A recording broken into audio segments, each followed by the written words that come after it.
Welcome to Echoes of My Imagination. My name is Tracy Lee. Sit back, relax, let me tell you a story. Today's story is part 7 of How the World Works. Let's get into it. Silence. I exist when motion fades. Sound begins with vibration. Objects move, pushing against the air around them. Waves of pressure travel outward until they reach an ear and become the sounds of the world. When those vibrations stop, I appear. Air returns to stillness. Molecules move randomly again instead of in organized waves. Without those waves, nothing carries sound from one place to another. The space becomes quiet. On Earth, complete silence is rare. Even in places that seem calm, small movements continue. Wind brushes across leaves.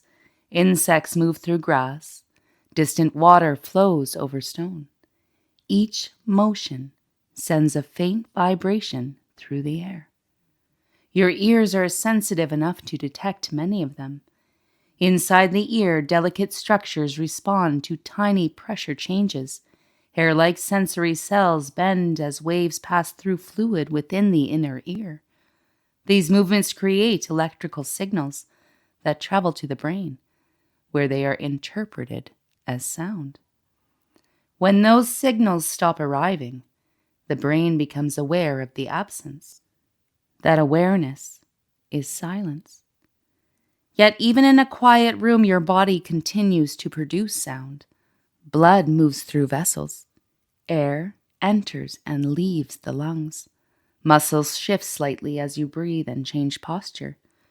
The nervous system itself produces faint electrical activity that can sometimes be heard as a soft ringing when the outside world grows very still. Absolute silence is difficult to experience because life itself is active. Beyond Earth, however, silence is common. In the vacuum of space, there is no air to carry vibrations. A massive explosion could occur nearby, releasing enormous energy, yet no sound would travel outward from the event.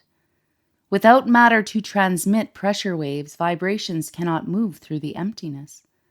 Between the stars, silence stretches across enormous distances. Even on Earth, there are places where it grows deep.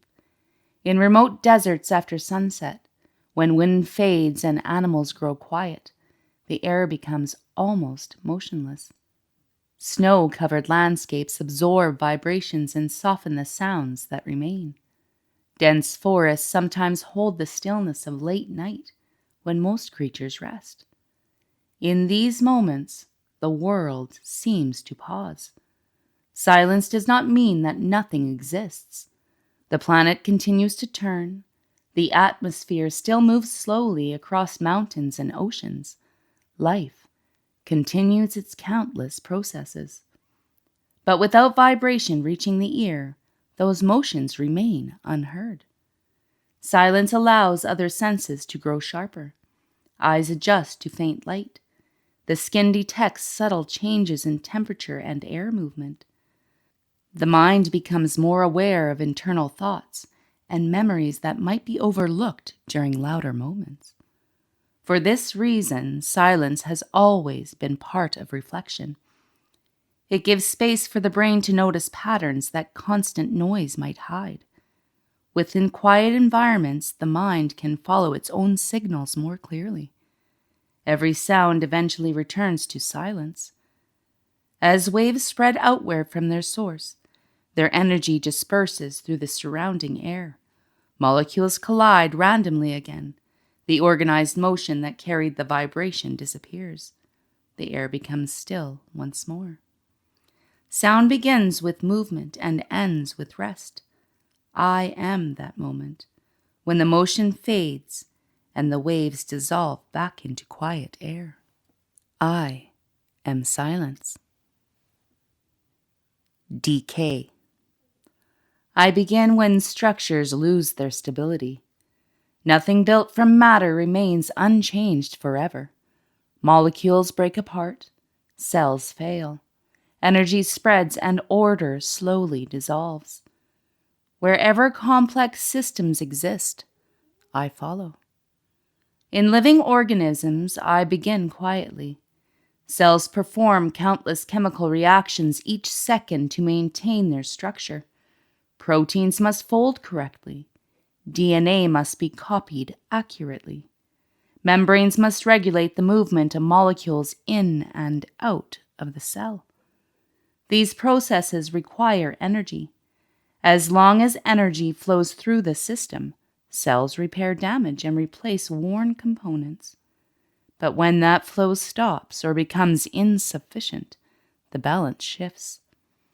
Chemical bonds begin to break faster than they can be repaired. Proteins lose their shape. Membranes weaken. The internal chemistry of the cell becomes unstable. Gradually, the organized structure that once sustained life begins to collapse. This process is decay. After death, the changes accelerate. Without circulation, oxygen no longer reaches tissues. Cells begin to break apart. Enzymes that once helped maintain order start digesting the structures that contain them. Bacteria and fungi soon join the process. These microorganisms break down complex molecules into simpler forms. Proteins separate into amino acids. Fats become smaller molecules that can be absorbed and used by other organisms. Nutrients once held within a living body return to the surrounding environment. Through decay, matter moves again through the cycles of life. Plants absorb minerals from soil enriched by decomposing material. Animals eat plants and other animals. Energy flows through ecosystems while the atoms themselves continue their journey through different forms. Decay also shapes the non-living world. Iron exposed to air and moisture slowly reacts with oxygen. The metal transforms into rust as atoms rearrange themselves into more stable compounds. Stone exposed to wind and water erodes over time. Small fractures grow larger. Particles break away and are carried by rivers or shifting air. Mountains slowly wear down through these processes. Even the atoms within matter can change. Some atomic nuclei are unstable. Over time, they release energy and particles in a process known as radioactive decay. A nucleus may transform into a different element entirely as it releases this energy. These changes occur at predictable rates that can span seconds or billions of years. Through radioactive decay, scientists can measure the age of rocks, fossils, and even the Earth itself. In every case, the principle remains the same. Structures that once held energy and order gradually shift towards states that require less energy to maintain. Bonds break. Arrangements change. Complexity dissolves into simpler forms. Yet decay is not merely an ending. The materials released through these processes become part of new systems. Atoms once locked within ancient organisms may later form soil, plants, animals, or stone. Matter itself continues. Energy spreads outward, but the particles that compose the universe remain available for new structures to form. From this constant transformation, the cycles of nature continue. Life grows, ages, and returns its elements to the environment. Mountains rise and slowly erode. Stars themselves eventually exhaust their fuel and collapse into new forms. Nothing complex endures without change. I am the gradual return of structure to simpler states. I am decay. Carbon dating. I measure the passage of time within once living things. Long after an organism dies, long after flesh returns to soil and bone begins to weather, I remain as a quiet clock inside the atoms that once formed its body. That clock begins in the upper atmosphere. High above the Earth, energetic particles arrive from space. These particles, cosmic rays, strike atoms in the atmosphere with enormous energy. When they collide with nitrogen atoms, they transform them into a rare form of carbon.